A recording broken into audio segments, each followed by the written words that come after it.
Welcome to the Religion Media Centre Zoom briefing. We hold these every week to help journalists and people working in the media to get behind a news story and understand it more fully. We also provide fact sheets and news comment and training, and all those details are on our website. So just a few notices that these Zoom calls are on the record, and they're recorded, and they go up on our YouTube channel a bit later today or tomorrow morning, and a report will also go up on our website. We also ask your permission to take a picture for our live tweets as we go through the discussion today. So how it's going to work is I'm going to hand it over to Andrew Brown in a moment, who will introduce our guests and then invite you to put questions to them. So without further ado, I'll hand over to Andrew. Thank you, Ruth. The report, as we presumably all know by now, is absolutely swingeing and accuses the Church of England of abandoning its moral mission in favour of looking after its reputation, essentially. And there's been quite a lot of, I suppose the first question to Jonathan Gibbs is, how much of this critique do you accept? Thanks, Andrew, very much. Yes, the report makes shocking reading. On the other hand, I think in many ways, none of it's surprising when you look back to the testimony during the ICSA hearings.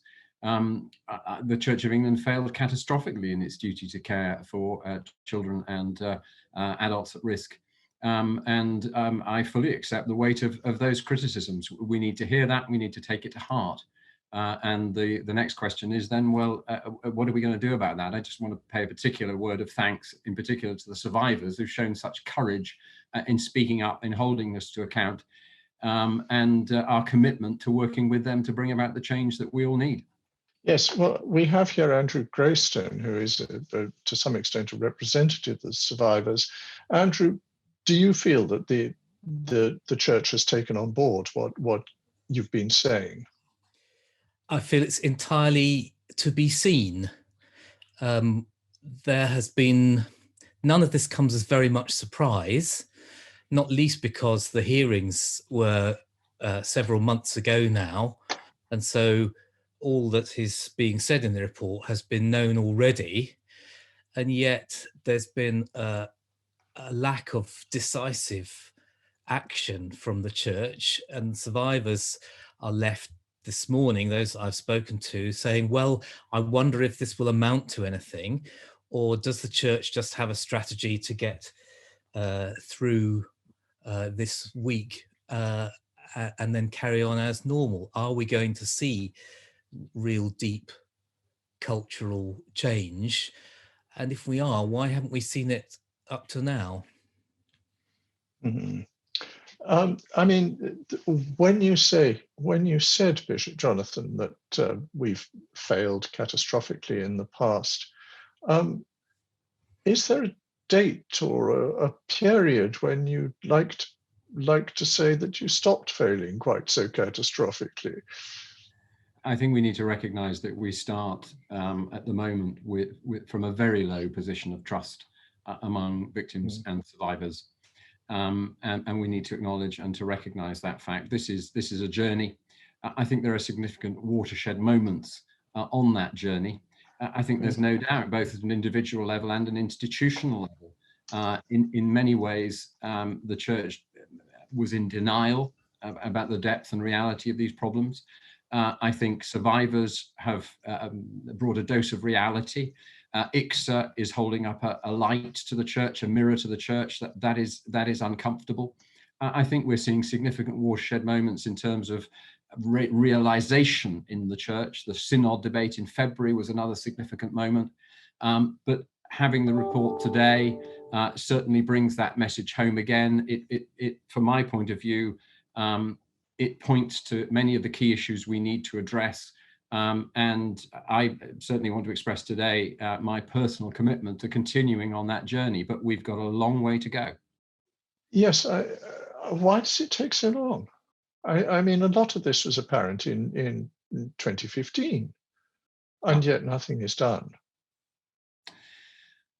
I think if you look at the way that individuals respond when they hear, catastrophic bad news, there's a moment of shock, and then there's an element of denial. There's certainly been elements, and the report analyzes these very well, I think, of defensiveness, of resistance to criticism. You then need to take the whole, you get individuals for whom a light bulb goes on, and the survivors have been hugely important in that. But we need to take the whole institution through that journey of change. I think what's encouraging now is we've heard the commitment from the two archbishops to this change. I think the other thing we've seen, obviously you can read in the report, the considerable expansion in the church's commitment to the work of safeguarding in terms of pounds, shillings and pence and staff and so on. But I think over the last year, yes, it's been too slow. We are beginning to see the church as a whole really getting to grips and engaging with this issue. And Andrew is absolutely right. Those words are not enough, and we've got to push that through. So how we respond to this today, in particular, how we engage with victims and survivors to carry through the kind of change that the report talks about, is crucially important. One of the changes it talks about is resourcing survivors, and presumably we will get round to that later. But the other concrete change it seems to demand is a much more independent safeguarding apparatus. And I really want to ask Lisa Oakley if she thinks that goes far enough, because whether the arrangement of diocesan safeguarding officers responsible to the national safeguarding team, even if they're paid by the diocese, is that the kind of independence that's needed for safeguarding? I think the first thing I'd want to say is thank you to the survivors who actually spoke out for this, because it's hugely costly to them. And I think that's why the response has to be right, because of what it's cost to do what they've done and the experiences they've gone through. I think independence is one of the key topics that comes up again and again and again. What does it mean to be truly independent? And in the apology that we saw, and I think it's good that we've seen it, there is a commitment to independent scrutiny. But for me, we need to really carefully think what that looks like. And I would want there to be external scrutiny that is not within the Church of England, to be able to ensure that what is being said. I think in the report it said determination is translated into action. And I think that needs some external scrutiny. So I think what we need is much more thought about what these officers' posts would look like, who appoints them, how they're appointed, how they're overseen. If they're overseen by the NST, what is the independent scrutiny then of that process? And I think survivors will want that question answered. I think that's absolutely right. I mean, the report has made significant contribution to the debate about independence. I think what that looks like, it still needs to be worked out. But from my point of view, the phrase that's often used, the church can't mark its own homework, is absolutely right. There needs to be some independent oversight and scrutiny of the Church of England safeguarding work. You've then got to work, and I certainly think that applies in terms of the national safeguarding team. And I think that is hinted at, as it were, in the statement that came out from the Archbishop's Council last week in terms of commitment to independence. The matter of the detail is always the important thing. We've then got to look at the relationship between some kind of national oversight, and that's what the report today is calling for, of diocesan work. It's suggesting oversight nationally but still employed locally. I think there's all sorts of issues to explore in that. On the other hand, I think the key question is also, if the church is safeguarding, if the safeguarding work isn't embedded in the life of the church, how do we bring about real culture change, diocesan parishes and all the rest of it? And it's how we hold those two things together. So our ongoing conversations in the light of today's report, also with victims and survivors, advice from other people, Lisa and other colleagues who've got important things to contribute to this. There's a whole network of issues there, but I wholeheartedly want to endorse what Lisa's just said. I think for anyone who's been involved in the Church of England for any length of time, the phrase ongoing conversations sends a shiver down the spine. I'm just wondering that the talk there about independent oversight, I mean, I just wonder, does these recommendations go far enough in the sort of independent oversight that certainly Lisa, Andrew, I think have been asking for? Bishop, I don't know what you think. It seems to me that this is just batting the whole thing back into the church's court and saying, sort it out. Yeah. I'm hesitant to raise questions about the report. We've only just got it, but I do think it is a crucial issue, and certainly in terms of my thinking and the thinking I've got, had in discussion with colleagues in the National Safeguarding Steering Group, the National Safeguarding Team, is that we recognise that oversight, there has to be an element of external oversight in this. I mean, it talks about external audit and so on. Okay, that's useful, but I do think operationally there needs to be some kind of independent oversight of the people who are handling safeguarding. I certainly agree wholeheartedly with taking it out of the hands of bishops. I think that's absolutely crackers. And putting it in the hands of professionals, but you've also then got the issue of who oversees the professionals. So, well, then whose job is it to decide who oversees the professionals? Well, I don't know if Andrew or Lisa want to comment on this. I think that's I think there's two things I'd like to pick up on in the debate. I think who decides it is very important, and actually isn't answered in the recommendations. And I think that is the question: who decides and who appoints is really important. I think the other thing that's really important here is about whole culture change, because actually you can have an independent oversight body, but if discourses around disclosure and understandings of abuse don't change and alter, you can have a body that people don't refer to. So I think there is a lot of work to be done, and I do acknowledge that there is work that has been done, but I think for me now it's possibly, I'm going to throw this challenge to Bishop Jonathan. I think there's a challenge that the church can actually go further than the recommendations have asked them to go. I think the classic phrase is, you might well think that I couldn't possibly comment on the day of the report, but I think you'll pick up from the gist of what you're saying. I think that is the logic behind this. If we're going to develop the kind of independence of oversight, which builds trust, then I think realistically we may well be looking at going further than what's in this report today. I endorse that entirely, but amongst those who I've been speaking to, those victims and survivors I've been speaking to since the report has come out, the feeling is that the report itself, the content of the report, is stark and damning and shocking. The recommendations are really quite weak and unspecific. And there's a problem there, because if you're dealing with, as I believe we are, with an organisation that has been revealed to be institutionally abusive, how are you going to make that radical culture change? One of the problems that the church has had with safeguarding is that authority within the church is massively dispersed. And although safeguarding and the care of survivors has been an issue on the table for some decades now, nobody within the church has been able to get a grip in order to make the necessary changes. And there's still no indication of where that grip is going to come from.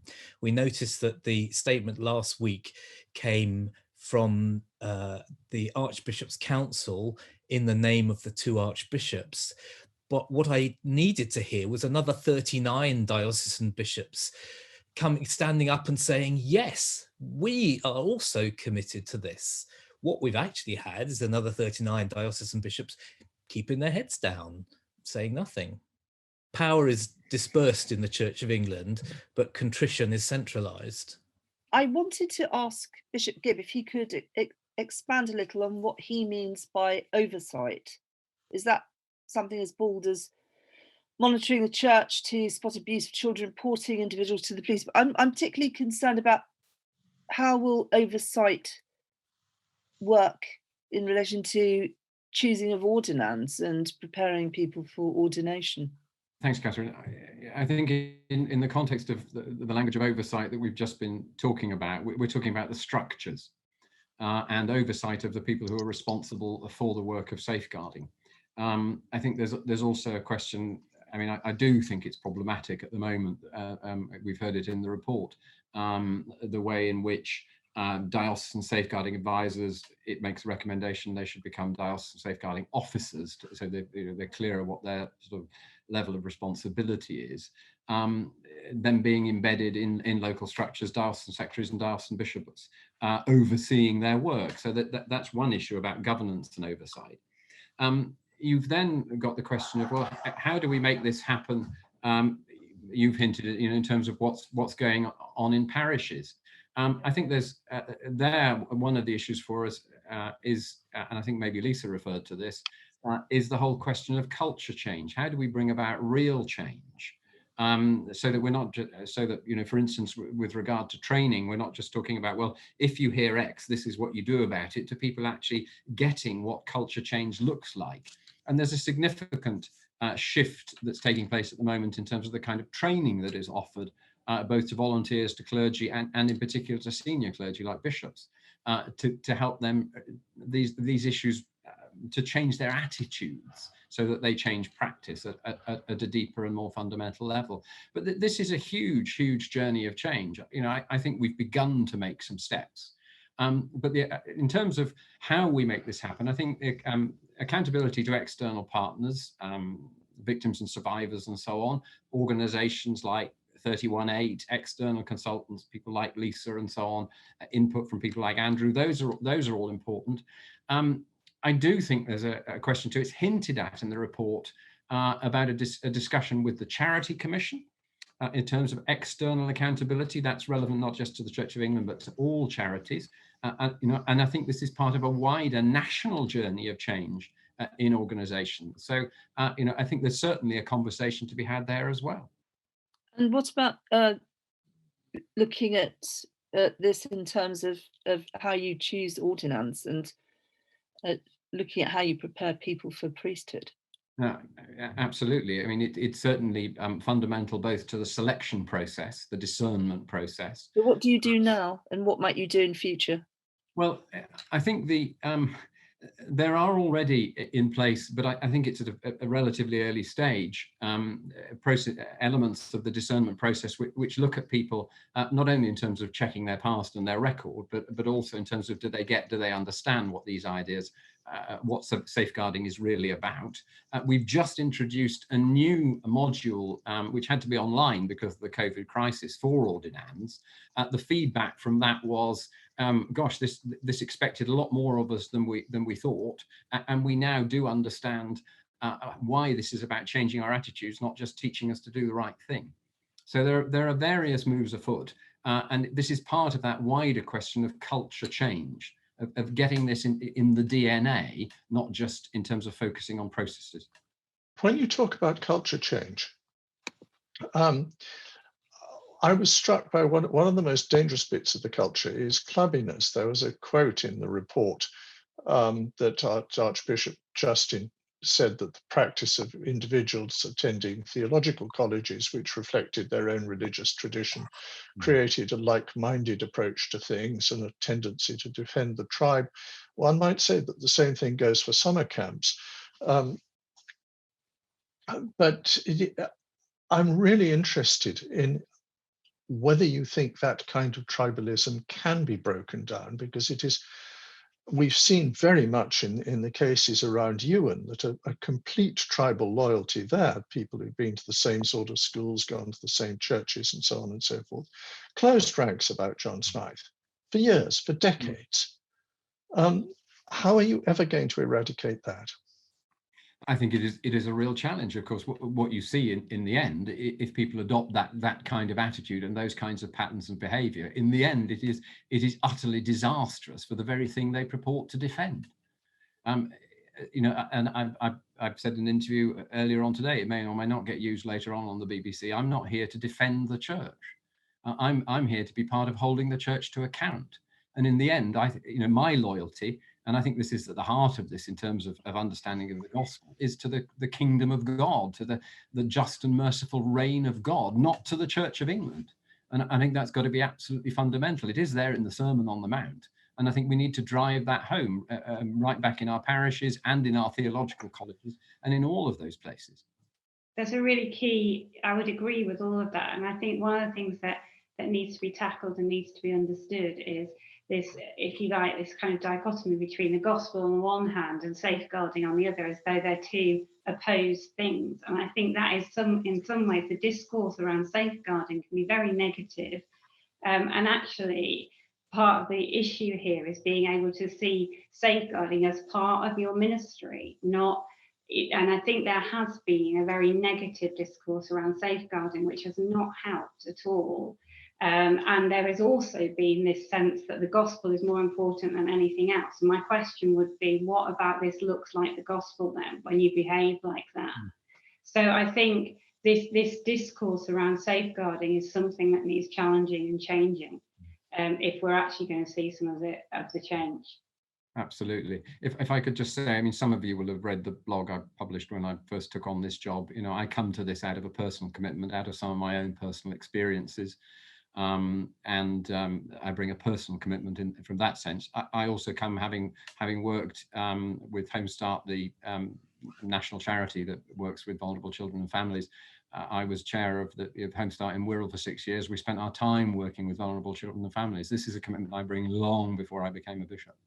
But Lisa's absolutely right. It's recognizing that this is about the gospel. This is, oh, can we get this out of the way so we can get on with the gospel? Nonsense. This is the gospel. And I totally agree with that. And a part of that is evidenced in the way that the church deals with victims and survivors of its own abuse. That's not a problem that needs to be dealt with and got away. It is part of the healing mission of the church. It's not for instance, an expense that needs to be accounted for so that it can be done away with or insured against. The care of victims and survivors is part of the mission of the church, so much so that members of the public who look at the Church of England and see the way that it treats its victims and survivors are not going to walk through the door of their local church.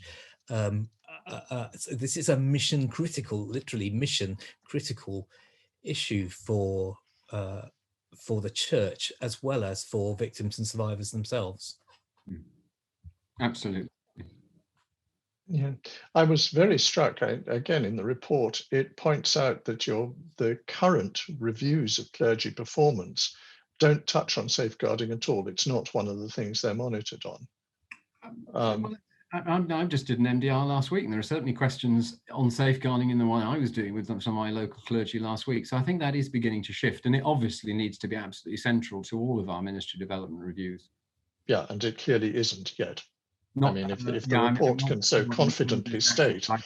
Yeah, no, it clearly needs to be absolutely dead center of all, and made mandatory. Okay, Ruth Peacock has a question.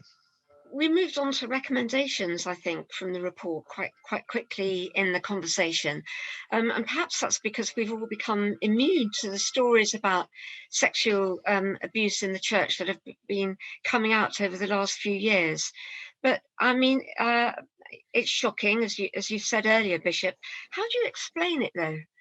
That, you know, someone can join a church as a member or become ordained as a clergy person, and they allow their brain to kind of split in some way so that their faith has nothing at all to do with their behavior. How do you explain what's going on? What is the fault within the belief system of Christianity that enables that to happen? So you're thinking in terms of perpetrators of abuse in particular? Yeah, the perpetrators. Yeah, that's something with which I've wrestled long and hard, and I think it's a hugely challenging issue. We know in terms of the institution itself and why those things haven't often been spotted and challenged in the way they should. There are elements of I can't quite believe this, or denial.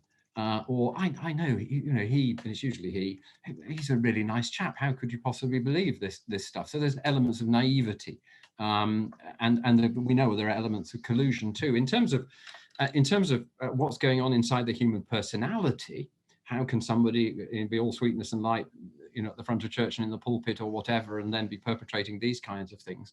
I think that, again, the scriptures and the Christian tradition take us to the heart of that evil is a reality. And when people make wrong choices, and it's usually that they'll make some wrong choice along the way, then that becomes reinforced. And in the end, I mean, St. Paul talks about this in the letter to the Romans in particular, sin takes over. And I think this is about taking the reality of evil seriously and cutting through that naivety. They're a really good chap, and as we said, it's usually chap, and getting past that and recognizing that the possibility and the reality of evil in our midst, and being prepared to ask tough questions and find out what's really going on. But it's deeply rooted there. It's in St. Augustine. It's deeply rooted in the Christian tradition. It's a recognition of the depth and reality of evil. I think I'd add on to that there's we have a discussion of sin, and we say that we believe in sin, but actually we often operate not just within the Christian faith, but with this myth of homogeneity, that somebody is either all good or all bad. And therefore, either they act in one way or another. How a perpetrator excuses their behaviour to themselves or to others, there's a whole variety of answers to that question. But I think what we mustn't, for me, we often spend a lot of time focusing on that. And obviously we want to understand that, and that is key. But we want to spend our time also looking at what are the aspects of institutions in which perpetrators might be enabled and facilitated to abuse, and what things can we do to act against that. But also importantly, not losing that focus on victims and survivors.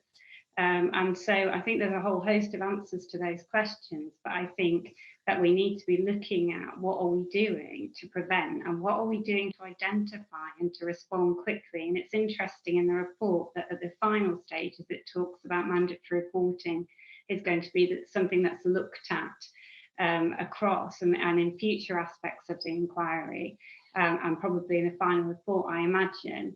I'm slightly disappointed it hasn't been looked at. Yeah, I understand why not, but I think that is a key issue that will need to be looked at.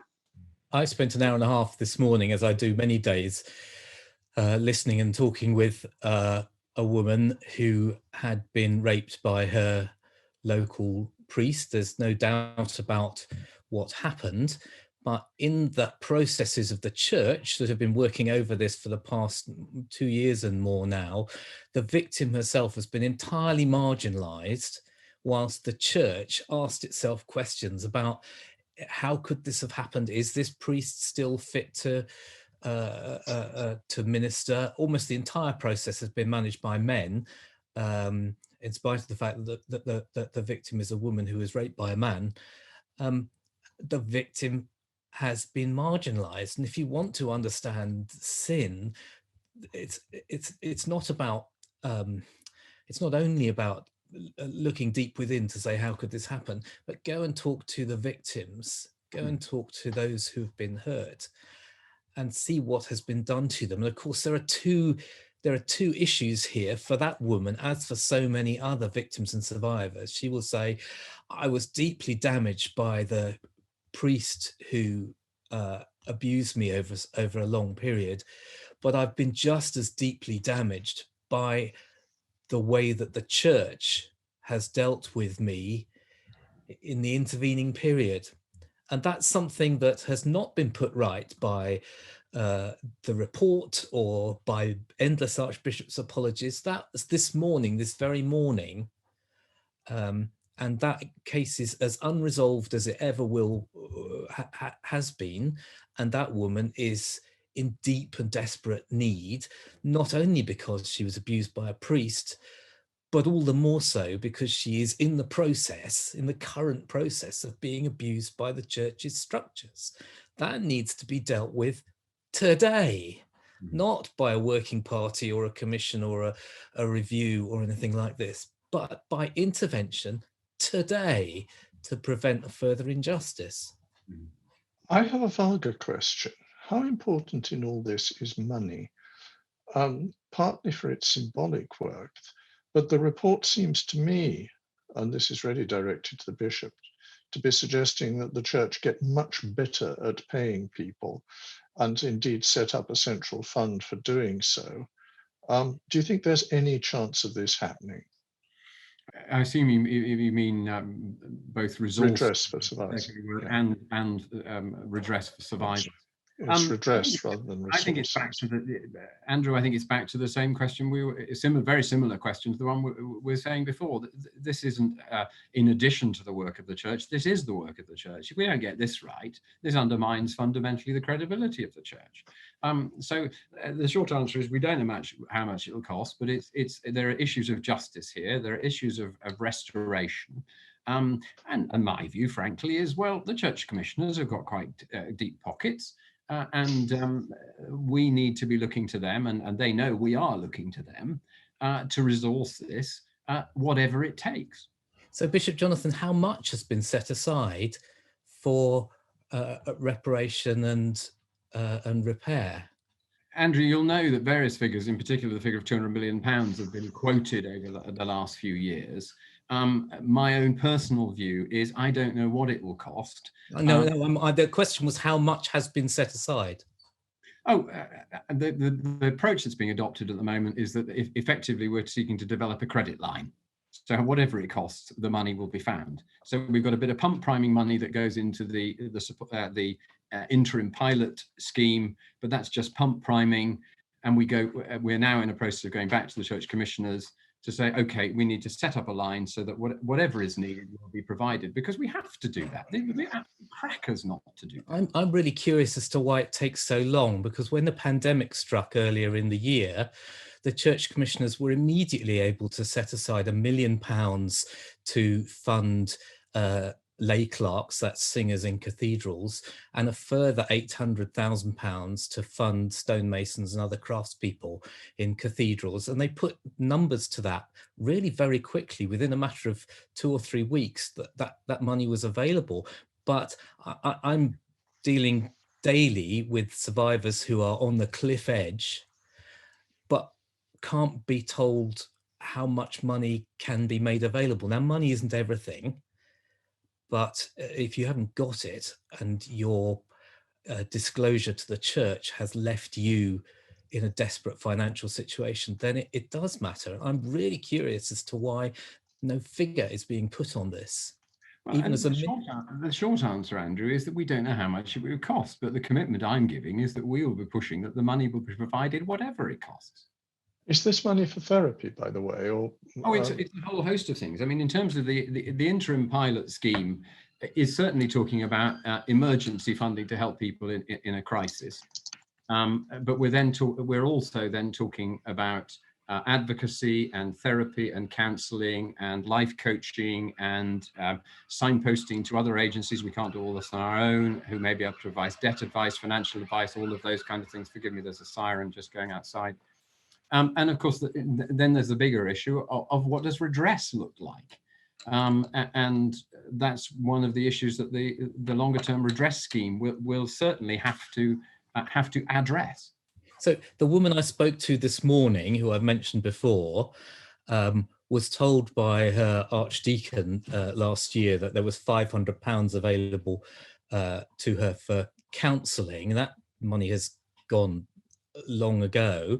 And the archdeacon said to her the week before last, after all that counselling, aren't you over it yet? Are you actually saying to me that I can say to that woman today, actually, there will be funding for counselling, whatever it takes, because there's an open credit line? I think that's very much the direction we're going, Andrew. I'm horrified to hear that that's been the response level. I mean, there is certainly a response at the local level in each diocese. We cannot take away that kind of responsibility. One of the problems at the moment is we haven't got clear national guidelines about what's expected of different dioceses. That's certainly one issue. But the national interim pilot support scheme includes provision of counselling. And I mean, the kind of figures you've talked about and that kind of attitude are just completely inadequate. But the interim support scheme is only for 5 to 10. No, well, the interim support. There are figures. Go on. I don't want to trample all over this, but I do think we're going slightly down a rabbit hole here. I mean, there are a number of other journalists on the call who I hope will have questions. If any of you out there do, that would, this is the closest that we're going to get to a press conference, and so you can bung your questions in now. In the meantime, so we're coming to another question which the inquiry twiddles about, which is the difficulty of balancing being fair to the accused and being fair to the accusers. Earlier this year, we had a lot of fuss about the CDM and its inadequacies and cruelties. And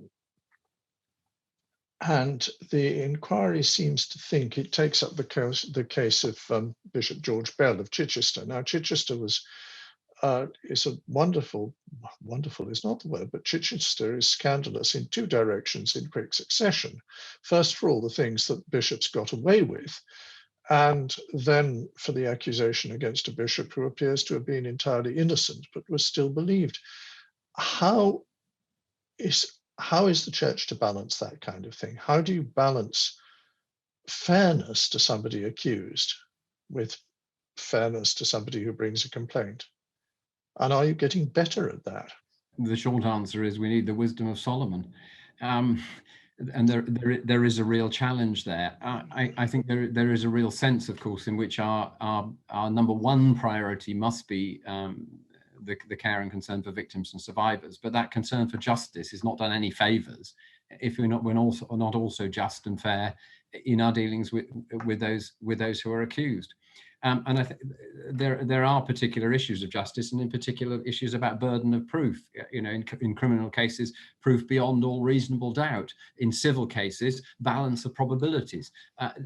There are some issues around those. Certainly, with regard to the CDM, the clergy discipline measure, there is a universal recognition that it's not fit for purpose. It really doesn't do the job. In particular, over safeguarding cases. There are various reviews underway at the moment. There's one of which Bishop Tim Thornton is chairing. There's another one's just an interim report's been published by the Ecclesiastical Law Society with their ideas on some of these things. So clearly you've got to remember the journey the church has been on this. Only 5 or 6 years ago, there was only a half-time national safeguarding. We've come some way, but guidelines were issued in 2017. We're now finding that some of the cases we're looking at have revealed, they didn't go far enough. They didn't give us enough clarity. So that, there's a lot more work to be done here. But fundamentally, yes, we want justice and fairness, both for those who are victims and for those who are accused. But juggling those two things at time really does require the wisdom of Solomon. It seems to me that the other central problem is that for the last 5 or 6 years, enormous amounts have been promised and very little has been delivered. I mean, this is why I asked you when you thought these watershed moments were, because you could draw back a long list of people saying they're going to do things and then not actually doing them or not actually happening. And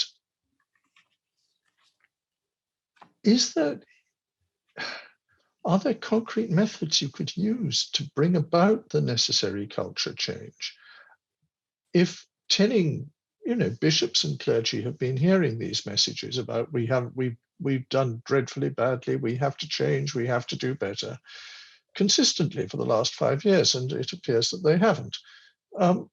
So what's the secret sauce? What are you going to be able to say to make them take it seriously this time?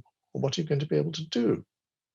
Again, to use the analogy of both individuals and of institutions, there comes a point at which the weight of evidence becomes so great that you need to see something of a paradigm shift.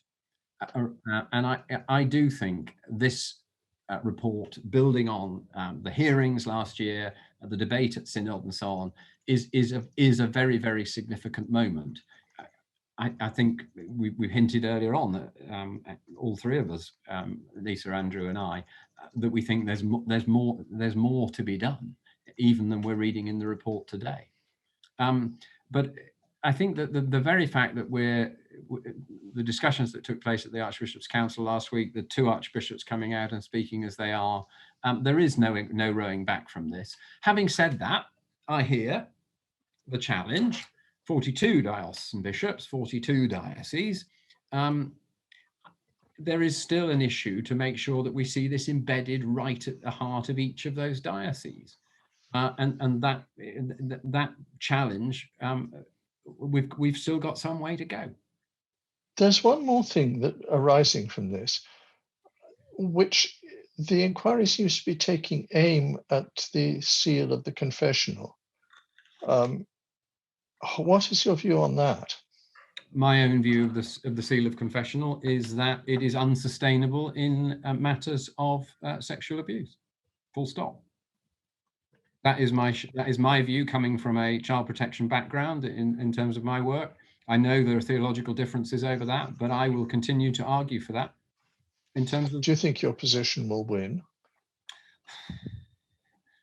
I think in the end,